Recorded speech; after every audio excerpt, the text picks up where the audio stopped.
Good news. ಬಹುದಿನಗಳಿಂದ ಕಾದು ಕುಳಿತ ದೇಶದ ಜನರಿಗೆ ಕೇಂದ್ರದ ಹಣಕಾಸು ಖಾತೆ ಸಚಿವೆಯಾಗಿರುವ ನಿರ್ಮಲಾ ಸೀತಾರಾಮನ್ ಅವರು ಭರ್ಜರಿ ಬಂಪರ್ ಗಿಫ್ಟ್ ಘೋಷಿಸಿದ್ದಾರೆ. ಇದೇ ಮೊದಲ ಬಾರಿಗೆ ಮಹಿಳೆಯರಿಗೆ ಮತ್ತು ರೈತರಿಗೆ ಹಾಗೂ ಹಿರಿಯ ನಾಗರಿಕರಿಗೆ ಮತ್ತು ಸರ್ಕಾರಿ ನೌಕರಿ ಇಲ್ಲದವರಿಗೆ ಹಾಗೂ ರೋಗಿಗಳಿಗೂ ಸೇರಿದಂತೆ ಎಲ್ಲ ಸಾರ್ವಜನಿಕರಿಗೂ ಕೂಡ ಬಜೆಟ್ನಲ್ಲಿ ಬಂಪರ್ ಗಿಫ್ಟ್ ಘೋಷಿಸಿದ್ದಾರೆ. ಬನ್ನಿ, ಇಷ್ಟಕ್ಕೂ ನಿರ್ಮಲಾ ಸೀತಾರಾಮನ್ ಅವರು ನೀಡಿರುವ ಭರ್ಜರಿ ಕೊಡುಗೆಗಳು ಏನು ಎನ್ನುವ ಕಂಪ್ಲೀಟ್ ಡೀಟೇಲ್ಸ್ ತಿಳಿದುಕೊಳ್ಳಲು ಈ ವಿಡಿಯೋವನ್ನು ಈಗಲೇ ಲೈಕ್ ಮಾಡಿ ಹಾಗೂ ವಿಡಿಯೋವನ್ನು ತಪ್ಪದೇ ಕೊನೆವರೆಗೂ ನೋಡಿ. ಉದ್ಯಮ ಕ್ಷೇತ್ರದಲ್ಲಿ ಮಹಿಳೆಯರ ಉತ್ತೇಜನಕ್ಕೆ ಹೊಸ ಯೋಜನೆ ಘೋಷಣೆ ಮಾಡಲಾಗುವುದು. ಇದರಿಂದ 22 ಲಕ್ಷ ಮಹಿಳಾ ಉದ್ಯಮಿಗಳಿಗೆ ಅನುಕೂಲವಾಗಲಿದೆ ಎಂದು ತಿಳಿಸಿದ್ದಾರೆ. ಗರ್ಭಿಣಿ ಮಹಿಳೆಯರು, ಬಾಣಂತಿಯರಿಗೆ ಕೇಂದ್ರ ಸರ್ಕಾರ ಹೊಸ ಯೋಜನೆ ಘೋಷಿಸಿದ್ದು, ಇದರಿಂದ 1 ಕೋಟಿ ಗರ್ಭಿಣಿ ಮಹಿಳೆಯರು, ಬಾಣಂತಿಯರಿಗೆ ಅನುಕೂಲವಾಗಲಿದೆ ಎಂದು ನಿರ್ಮಲಾ ಸೀತಾರಾಮನ್ ತಿಳಿಸಿದ್ದಾರೆ. ಜಲಜೀವನ್ ಮಿಷನ್ ಅನ್ನು 2028ರವರೆಗೆ ವಿಸ್ತರಿಸುವುದಾಗಿ ಘೋಷಿಸಲು ನನಗೆ ಸಂತೋಷವಾಗಿದೆ. ಒಟ್ಟು ವೆಚ್ಚವನ್ನು ಹೆಚ್ಚಿಸಲಾಗಿದೆ ಎಂದು ಕೇಂದ್ರ ಹಣಕಾಸು ಸಚಿವೆ ನಿರ್ಮಲಾ ಸೀತಾರಾಮನ್ ಹೇಳಿದ್ದಾರೆ. ಐಐಟಿ, ಐಐಎಫ್ಸಿಗಳಿಗೆ ಅನುದಾನ ಹೆಚ್ಚಳ ಮಾಡಲಾಗುವುದು. ಆಹಾರ ಭದ್ರತೆಗೂ ಅನುದಾನ ಹೆಚ್ಚಳ. ನಗರಾಭಿವೃದ್ಧಿಗೆ 1 ಲಕ್ಷ ಕೋಟಿ ರೂಪಾಯಿ ಅನುದಾನ ನೀಡಲಾಗುವುದು. ಮುಂದಿನ ವಾರ ಹೊಸ ಆದಾಯ ತೆರಿಗೆ ಮಸೂದೆಯನ್ನು ಮಂಡಿಸಲು ನಾನು ಪ್ರಸ್ತಾಪಿಸುತ್ತೇನೆ ಎಂದು ಸಂಸತ್ನಲ್ಲಿ ಹಣಕಾಸು ಸಚಿವೆ ನಿರ್ಮಲಾ ಸೀತಾರಾಮನ್ ಹೇಳಿದ್ದಾರೆ. ಇನ್ಶೂರೆನ್ಸ್ ವಲಯಗಳಲ್ಲಿ ಎಫ್ಡಿಐ ಹೆಚ್ಚಳ ಮಾಡಲಾಗುವುದು. ಗ್ರಾಮೀಣ ಪ್ರದೇಶಗಳಲ್ಲೂ ಇಂಡಿಯಾ ಪೋಸ್ಟ್ ಪೇಮೆಂಟ್ ಜಾರಿಗೆ ತರಲಾಗುವುದೆಂದು ತಿಳಿಸಿದ್ದಾರೆ. ವಿಮಾ ವಲಯದ ಎಫ್ಡಿಐ ಮಿತಿಯನ್ನು 74ರಿಂದ 100ಕ್ಕೆ ಹೆಚ್ಚಿಸಲಾಗುವುದು. ಈ ವರ್ಧಿತ ಮಿತಿಯು ಭಾರತದಲ್ಲಿ ಸಂಪೂರ್ಣ ಪ್ರೀಮಿಯಂ ಅನ್ನು ಹೂಡಿಕೆ ಮಾಡುವ ಕಂಪನಿಗಳಿಗೆ ಲಭ್ಯವಿರುತ್ತದೆ. ವಿದೇಶಿ ಹೂಡಿಕೆಗೆ ಸಂಬಂಧಿಸಿದ ಪ್ರಸ್ತುತ ಗಾರ್ಡ್ ರೈಲ್ಗಳು ಮತ್ತು ಷರತ್ತುಗಳನ್ನು ಪರಿಶೀಲಿಸಲಾಗುವುದು ಮತ್ತು ಸರಳಗೊಳಿಸಲಾಗುವುದೆಂದು ಕೇಂದ್ರ ವಿತ್ತ ಸಚಿವೆ ನಿರ್ಮಲಾ ಸೀತಾರಾಮನ್ ಹೇಳಿದ್ದಾರೆ. ಎಲ್ಇಡಿ ಟಿವಿ, ಕ್ಯಾನ್ಸರ್ ಔಷಧಿಗಳ ಬೆಲೆ ಇಳಿಕೆ ಮಾಡಲಾಗುವುದು. ಕೇಂದ್ರ ಸರ್ಕಾರದಿಂದ ರಾಜ್ಯಗಳಿಗೆ 1.5 ಲಕ್ಷ ಕೋಟಿವರೆಗೆ ಬಡ್ಡಿರಹಿತ ಸಾಲ ನೀಡಲಾಗುವುದು ಎಂದು ನಿರ್ಮಲಾ ಸೀತಾರಾಮನ್ ಹೇಳಿದ್ದಾರೆ.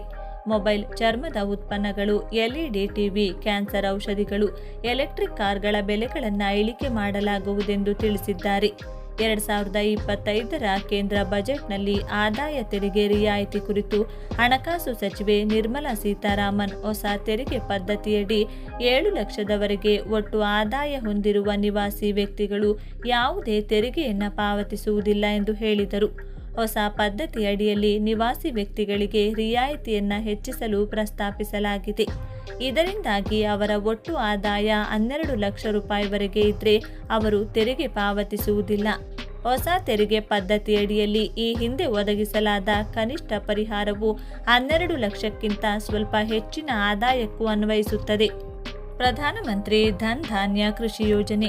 ಕಡಿಮೆ ಇಳುವರಿ, ಆಧುನಿಕ ಬೆಳೆ ತೀವ್ರತೆ ಮತ್ತು ಸರಾಸರಿಗಿಂತ ಕಡಿಮೆ ಸಾಲದ ನಿಯತಾಂಕಗಳನ್ನು ಹೊಂದಿರುವ 100 ಜಿಲ್ಲೆಗಳನ್ನು ಒಳಗೊಂಡ ಪ್ರಧಾನಮಂತ್ರಿ ಧನ್ ಧಾನ್ಯ ಕೃಷಿ ಯೋಜನೆಯನ್ನು ಹಣಕಾಸು ಸಚಿವರು ಮತ್ತಷ್ಟು ಘೋಷಿಸಿದರು. ಪ್ರಧಾನಮಂತ್ರಿ ಧನ್ ಧಾನ್ಯ ಕೃಷಿ ಯೋಜನೆಯು 1.7 ಕೋಟಿ ರೈತರಿಗೆ ಪ್ರಯೋಜನವನ್ನು ನೀಡುತ್ತದೆ ಎಂದು ಅವರು ಹೇಳಿದರು. ಪ್ರಧಾನಮಂತ್ರಿ ಧನ್ ಧಾನ್ಯ ಕೃಷಿ ಯೋಜನೆ ಕೃಷಿ ಜಿಲ್ಲೆಗಳನ್ನು ಅಭಿವೃದ್ಧಿಪಡಿಸುವ ಕಾರ್ಯಕ್ರಮ. ಮಹತ್ವಾಕಾಂಕ್ಷೆಯ ಜಿಲ್ಲೆಯ ಕಾರ್ಯಕ್ರಮದ ಯಶಸ್ಸಿನಿಂದ ಪ್ರೇರಿತರಾಗಿ ನಮ್ಮ ಸರ್ಕಾರವು ರಾಜ್ಯಗಳ ಸಹಭಾಗಿತ್ವದಲ್ಲಿ ಧನ್ ಧಾನ್ಯ ಕೃಷಿ ಯೋಜನೆಯನ್ನು ಕೈಗೊಳ್ಳಲಿದೆ.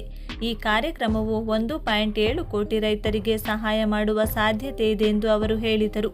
ಸರ್ಕಾರ ಕಿಸಾನ್ ಕ್ರೆಡಿಟ್ ಕಾರ್ಡ್ ಮಿತಿಯನ್ನು ಹೆಚ್ಚಿಸಿದೆ. ಸೀತಾರಾಮನ್ ಕಿಸಾನ್ ಕ್ರೆಡಿಟ್ ಕಾರ್ಡ್ಗಾಗಿ ಬಡ್ಡಿ ಸಬ್ಸಿಡಿ ಯೋಜನೆಯನ್ನು ಹೆಚ್ಚಿಸುವುದಾಗಿ ಘೋಷಿಸಿದರು. ಮಿತಿಯನ್ನು ₹3 ಲಕ್ಷದಿಂದ 5 ಲಕ್ಷ ರೂಪಾಯಿಗೆ ಹೆಚ್ಚಿಸಲಾಗಿದೆ. ಇಂದು ಸತತ 8ನೇ ಬಜೆಟ್ ಮಂಡಿಸುತ್ತಾ ಸೀತಾರಾಮನ್ ಕಿಸಾನ್ ಕ್ರೆಡಿಟ್ ಕಾರ್ಡ್ 7.7 ಕೋಟಿ ರೈತರು, ಮೀನುಗಾರರು ಮತ್ತು ಹೈನುಗಾರರಿಗೆ ಅಲ್ಪಾವಧಿ ಸಾಲಗಳನ್ನು ಒದಗಿಸುತ್ತದೆ. ಕೆಸಿಸಿ ಮೂಲಕ ಪಡೆದ ಸಾಲಗಳಿಗೆ ಮಾರ್ಪಡಿಸಿದ ಬಡ್ಡಿ ಸಹಾಯಧನ ಯೋಜನೆಯಡಿ ಸಾಲದ ಮಿತಿಯನ್ನು 3 ಲಕ್ಷ ರೂಪಾಯಿಗಳಿಂದ 5 ಲಕ್ಷ ರೂಪಾಯಿಗಳಿಗೆ ಹೆಚ್ಚಿಸಲಾಗುವುದು.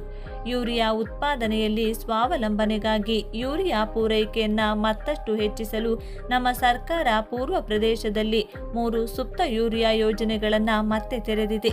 ವಾರ್ಷಿಕ 12.7 ಲಕ್ಷ ಮೆಟ್ರಿಕ್ ಟನ್ ಸಾಮರ್ಥ್ಯದ ಸ್ಥಾವರವನ್ನು ಅಸ್ಸಾಂನ ನಮ್ರಪ್ನಲ್ಲಿ ಸ್ಥಾಪಿಸಲಾಗುವುದು ಎಂದು ಹೇಳಿದರು.